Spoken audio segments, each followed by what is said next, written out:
नमस्कार, SBT news में आपका स्वागत है। पेश है 5 सितंबर सोमवार दोपहर 1:15 बजे राजस्थान की 11 बड़ी खबरें। सबसे पहले नजर डालते हैं आज की हेडलाइंस पर। मुख्य सचिव उषा शर्मा खेल प्रतिभाओं से बोली, आगे बढ़े, विश्व स्तर पर नाम कमाओ। दिवाली से पहले दूध से बनी मिठाइयों का संकट गहराने की आशंका। हजारों पदयात्रियों का जत्था पहुंचा तो पोखरण में हुआ मेले जैसा माहौल। अब EWS वर्ग के बच्चों को भी मिलेगी छात्रवृत्ति। पेयजल पाइपलाइन के लिए खोदी सड़क से आमजन परेशान। और अब खबरें विस्तार से सुनिए। उदयपुर दौरे पर आए मुख्य सचिव उषा शर्मा ने सोमवार सुबह दौरे किए। उन्होंने गांधी ग्राउंड पहुंचकर राजीव गांधी ग्रामीण ओलंपिक खेलों के ब्लॉक स्तरीय आयोजन के अभ्यास सत्र का निरीक्षण किया। जनजाति खेल प्रतिभाओं से मुलाकात कर उनको प्रोत्साहित किया।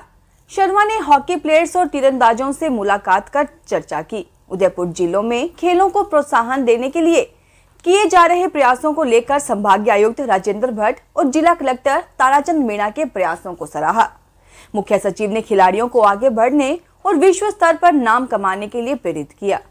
उन्होंने गतिमान प्रशासन बस को हरी झंडी दिखाकर रवाना किया। CS ने राष्ट्रीय और अंतर्राष्ट्रीय स्तर की खेल प्रतिभाओं को भी सम्मानित किया।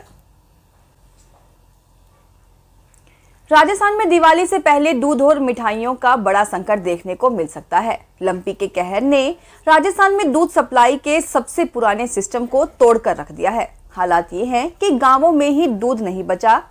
रोज बढ़ रही डिमांड के बीच दूध का प्रोडक्शन 30% तक घट गया है, जिसके चलते ऑफ सीजन में भी मिठाइयों के दाम 20% तक बढ़ गए हैं। इतना ही नहीं, सर्दियां शुरू होने से पहले ही सरकारी डेयरियों में घी का प्रोडक्शन 50 से 90% तक कम हो गया है।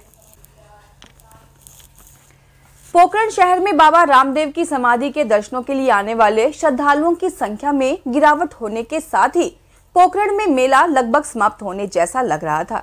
इसी बीच रविवार को गुलाल से होली खेलते हुए तथा धूम धड़ाके के साथ जोधपुर के सांसी समाज के संघ ने शहर में प्रवेश किया। 5000 से अधिक सांसी समाज के लोग डीजे में चल रहे बाबा के भजनों पर झूमते हुए पोखरण पहुंचे। इस जत्थे के पोखरण पहुंचने के साथ ही शहर की मुख्य सड़क यात्रियों की भीड़ से जाम हो गई। सड़कों पर यात्री ही यात्री नजर आए और इसके साथ ही पोखरण में फिर मेले जैसा माहौल हो गया। केंद्र सरकार ने EWS वर्ग के बच्चों को भी छात्रवृत्ति के आदेश जारी किए हैं। इसके तहत PM यशस्वी डॉक्टर अंबेडकर आर्थिक पिछड़ा वर्ग छात्रवृत्ति योजना में नवीन दिशा निर्देश जारी कर 2.5 लाख तक आय वाले परिवार के बच्चों को राजकीय अनुदानित और मान्यता प्राप्त संस्थाओं में छात्रवृत्ति देने के आदेश जारी किए गए हैं। इधर इस आदेश पर विप्र महासभा की राजस्थान इकाई ने खुशी जताई है। महासभा लंबे समय से इस संबंध में मांग कर रही थी। महासभा के प्रदेश अध्यक्ष सुनील उदैया ने बताया कि करीब 2 साल से लगातार इस ओर केंद्र सरकार और राज्य सरकार का ध्यान ज्ञापन और प्रदर्शन कर आकर्षित किया जा रहा था। जयपुर में पेयजल पाइपलाइन डालने के लिए खोदी गई सड़क से राहगीरों और आम जनता को परेशानी हो रही है। जलदाय मंत्री महेश जोशी ने ऐसी सड़कों की मेंटेनेंस के लिए गाइडलाइन जारी की है। पाइपलाइन डालने व सड़क खुदाई के समय बैरिकेडिंग जरूरी है। हर दिन सड़क की मेंटेनेंस भी करनी होगी। पालना नहीं करने वाले इंजीनियरों और ठेकेदारों पर कार्रवाई होगी। रेलवे का voice over internet protocol VoIP system हादसे के वक्त हवाई जहाज के ब्लैक बॉक्स की तरह काम आएगा। रेलवे स्टेशन मास्टर के कक्ष में लगने वाले उक्त सिस्टम यानी टेलीफोन में ऑडियो वीडियो कॉन्फ्रेंसिंग की सुविधा के साथ अनलिमिटेड रिकॉर्डिंग भी रहेगी। ये रिकॉर्डिंग किसी हादसे की स्थिति में जांच के दौरान काम आएगी। ये सिस्टम लग जाने के बाद स्टेशन मास्टर के कक्ष में बरसों से लगे 5 टेलीफोन बंद हो जाएंगे। अभी झांसी रेल मंडल में झांसी बीना और झांसी धौलपुर रेलखंड पर इसका काम तेजी से चल रहा है। एक स्टेशन पर इस सिस्टम को लगाने पर करीब 1,25,000 रुपए का खर्च आएगा। गवर्नमेंट कर्मचारी की दवाइयों के बिल में गड़बड़ी कर मेडिकल कैशलेस योजना का दुरुपयोग करके 9 लाख रुपए की धोखाधड़ी करने का मामला सामने आया है। मामले में महिला कांस्टेबल के पति ने कोतवाली थाने में मामला दर्ज करवाया है। कोतवाली थाना पुलिस के अनुसार करौली हाल PWD क्वार्टर लोहा खान निवासी पिंटूलाल मीना ने रिपोर्ट दी कि उसकी पत्नी सुमन मीना बिसिवल लाइंस थाने में कांस्टेबल है। पूर्व में उनके बच्चे की तबीयत खराब थी, इसलिए 24 अगस्त को पुलिस लाइन डिस्पेंसरी में दिखाया, लेकिन फायदा नहीं हुआ। RGHS कार्ड से रावत मेडिकल स्टोर से दवाई ली। उसने फॉर्मेलिटी लेकर बिल बाद में देने को कहा। उन्होंने बताया कि 30 अगस्त को उन्हें मैसेज मिला जिसमें 4 पर्चियों की ID नंबर थे। पीड़ित का आरोप है कि आरोपी ने उन्हें झांसा देकर उनकी पत्नी के RGHS से करीब 9 लाख रुपए का बिल बना दिया, जबकि इतनी दवाई ना ली है और ना ही कोई उपचार कराया है। सेना भर्ती रैली रविवार रात 11 बजे अभ्यर्थियों की एंट्री के साथ ही शुरू हो गई। भर्ती प्रक्रिया पूरी रात चली। श्री डूंगरगढ़ और श्री गंगानगर के 3000 से अधिक अभ्यर्थियों ने भाग्य आजमाया। दस्तावेज पूरे नहीं लाने पर 200 से अधिक अभ्यर्थियों को एंट्री नहीं मिल सकी। सेना में अग्निवीरों की भर्ती प्रक्रिया के पहले दिन श्री गंगानगर जिले और बीकानेर के श्री डूंगरगढ़ तहसील मिलाकर कुल 3558 अभ्यर्थियों का रजिस्ट्रेशन हुआ था। इनमें से जो भी अभ्यर्थी पहुंचे उनकी दौड़ भी रात को ही हुई। दौड़ में पास होने वालों की संख्या सोमवार को जारी होगी।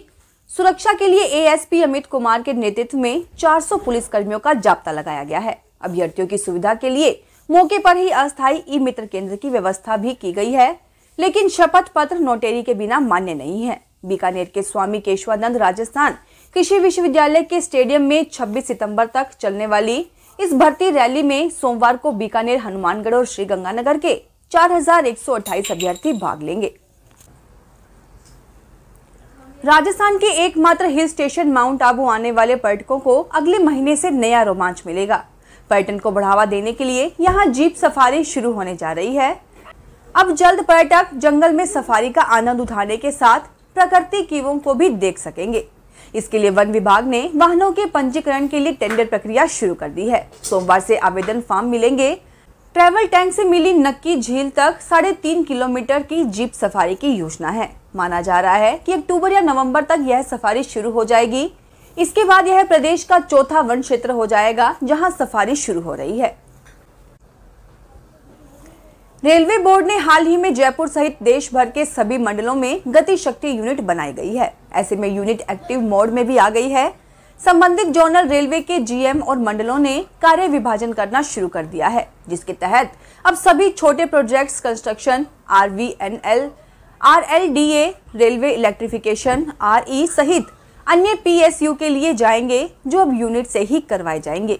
यानी जयपुर के खातीपुरा टर्मिनल स्टेशन, जयपुर और गांधीनगर स्टेशन के रीडेवलपमेंट के काम को गति शक्ति यूनिट से ही गति दी जाएगी। राजस्थान लोक सेवा आयोग RPSC की ओर से हॉस्पिटल केयर टेकर पदों पर भर्ती की जा रही है। इसके लिए आवेदन की अंतिम तिथि 5 सितंबर है। ऐसे में जो उम्मीदवार अब तक पदों के लिए आवेदन नहीं कर पाए हैं, वह जल्द से जल्द आधिकारिक वेबसाइट पर जाकर अप्लाई कर सकते हैं। RPSC की ओर से 23 मई को नोटिफिकेशन जारी किया गया था, जिसके बाद उम्मीदवारों से 30 मई से 29 जून 2022 तक ऑनलाइन आवेदन मांगे गए थे। हालांकि आवेदकों को 5 सितंबर तक आवेदन के लिए एक और मौका दिया गया था। फिलहाल इस बुलेटिन में इतना ही। फिर हाजिर होंगे और बड़ी खबरों के साथ। अगर आप भी अपने आसपास की छोटी बड़ी और महत्वपूर्ण खबरों से अपडेट रहना चाहते हैं तो सब्सक्राइब कीजिए हमारे चैनल SPT न्यूज को और प्रेस कीजिए बेल आइकन पर।